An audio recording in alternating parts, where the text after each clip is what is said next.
Nakakawindang ang mga usap-usapan sa labas ng GMA7 pagkatapos mapabalita ang pagkalas ng TV5 sa ABS-CBN.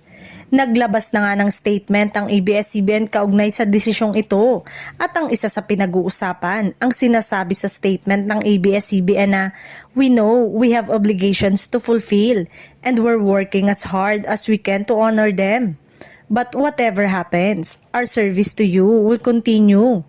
We will find ways to reach you, just as we found our way back to you after losing our franchise."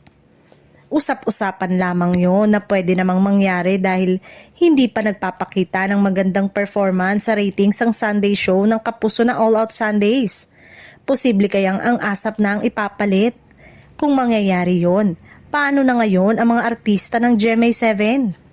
Magagamit naman ang ibang kapuso talent sa It's Showtime pero iilan lang yun.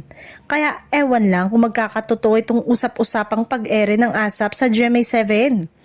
Sa ngayon ay may It's Showtime at Pinoy Big Brother Celebrity Collab ang ABS-CBN sa GMA7. Hindi natin alam kung okay pa ang partnership nila. Napapagdudahan na rin kasi kung maayos ba ang bayaran ng ABS-CBN sa GMA ng content nilang na-ere sa Kapuso Network. Nakakabayad ba ang It's Showtime sa GMA7 kasi matagal nang naririnig ang ganong chismis. Pero itinatanggi naman ng ilang executive na napagtanungan. Sana hindi mangyari itong nangyari sa TV5. Kaya lang sa gitna ng mga isyong ito, hindi kaya nakaapekto sa mga programang napapanood sa telebisyon.